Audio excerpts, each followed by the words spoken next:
आज तुझं मी काही ऐकणार नाही आई. तुला शरूच्या लग्नाला यायचं आहे. आई, अगं बाबा गेल्यापासून 2 वर्षात कुठेही बाहेर पडली नाही तू. किती दिवसात तुझ्या ठेवणीतल्या हलका अत्तर सुगंध पसरवणाऱ्या त्या साड्या नेसली नाहीये तू. आज नाही नको म्हणूस. तुला असं शून्यात हरवलेलं बघून मला आणि दादाला त्रास होतो गं. प्लीज आमच्यासाठी चल ना तू लग्नाला. तिची री ओढत तो पण बोललाच. आई चल ना गं.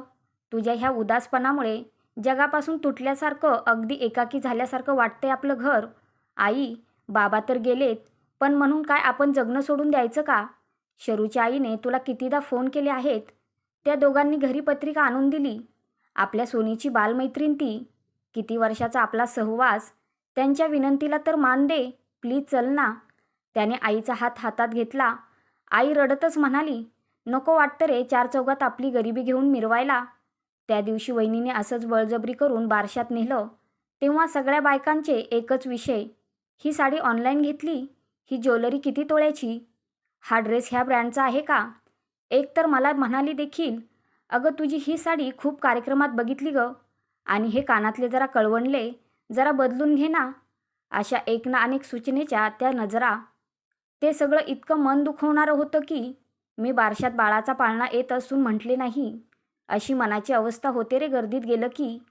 तिघांच्या ह्या गप्पात आजी हळू शिरली. सुनबाईच्या डोक्यावर हात ठेवत म्हणाली, पर दुःख शीतळ असतं. त्यामुळे ती लोक जे वागले ते चूक नाही. त्यांच्या दृष्टीने ते योग्यच ग. साड्या, दागिने हे सगळं मन काही काळ आनंदी करणारं. त्यात ते अडकलेत. तुला नको वाटतं पण सुनबाई, तुला आनंदी ठेवणारा गोड गळ्याचा दागिना का नाही जपलास? तू त्या बारशात जर एक पाळणा म्हटला असता ना, तर तुझं वेगळंपण, तुझा निसर्गाने दिलेला हा दागिना सगळ्यात उठून दिसला असता. पैसे, दागिने ह्या भौतिक गोष्टी माणसाने निर्माण केलेल्या, त्या आपल्याकडे नसल्या तरी देवाने दिलेल्या गोष्टी, त्यात रमायला शिक. जगणं सुंदर होईल. आयुष्यात मिळालेली माणसं, पैसे, दागदागिने, कपडे किती सोबत राहतील सांगता येत नाही. पण निसर्गाने दिलेले आपले दागिने कायम आपल्यासोबत आहेत. त्यासोबत जगायला शिक.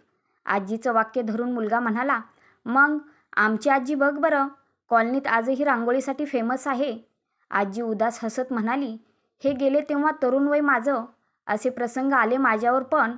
अनेकदा बायका दागदागिने दाखवायच्या समोर. एक मैत्रीण तर बोटातल्या अंगठ्या नाचवत असायची सतत.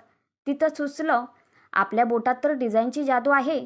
मग काय कोणाचे बारसे, ढोवाळ जेवण, लग्न काही असो, माझ्या बोटांनी जादू केली. त्यांच्या कार्यक्रमाची शोभा वाढवली. हळूहळू व्यवसाय झाला. आता तुम्ही करू देत नसले तरी रोज अंगण तर सजतं. मला आनंद मिळतो. माझा निसर्गाने दिलेला दागिना सांभाळला गेलाचा. तसा सुनबाई, तू तुझा गळ्याचा दागिना जप. चला निघा लग्नाला, उशीर होतोय म्हणत मुलीने आईला बळच आवरायला लावलं. तिनेही पटकन आवरलं साधंच. मुलीने हट्टाने आईच्या गळ्यात जुनीच काळवंडून गेलेली मोत्याची सर घातली. गर्दीत आपल्या साध्या साडीकडे बघणाऱ्या नजरांमुळे ती बुजतच होती. तेवढ्यात ओळखीच्या काकू स्वतःचा तन्मनी चाचपत म्हणाल्याच, मोत्याला चमकच पाहिजे, तरच गळ्यात शोभतात. ती कसनुशी हसली. आत खोलवर कुठेतरी दुःख झालं तिलाही आणि मुलांना देखील. पण तिला सासूबाईंचं वाक्य आठवलं. ती वरातीच्या मागेच स्टेजवर चढली. गुरुजींच्या खणखणीत आवाजाने मंगलाष्टकाला सुरुवात झाली आणि मध्येच मधुर मंगलाष्टकाने सगळा हॉल शांत झाला. शब्दांची फेक, स्वर आणि भावना यामुळे मंगलाष्टक अगदी मन लावून ऐकावं असं झालं. सगळ्यांच्या नजरा तिच्यावर खिळल्या. मुलगा आणि मुलगी बघतच राहिले. आई किती आत्मविश्वासाने ती म्हणत होती. लग्न लागल्यावर तिच्या भोवती गर्दी जमली. आम्हाला लिहून द्या, अप्रतिम म्हटलं तुम्ही. त्या गर्दीत तन्मनीवाल्या बाईने घाबरून हाताने तन्मनी चापापला, कारण तिच्या गळ्यातले काळवणलेले मोती आता आत्मविश्वासाने चमकत होते. हिच्या तन्मनीपेक्षा. हे दोन्ही मुलांच्या लक्षात आलं. या कथेच्या लेखिका स्वप्ना मुळे.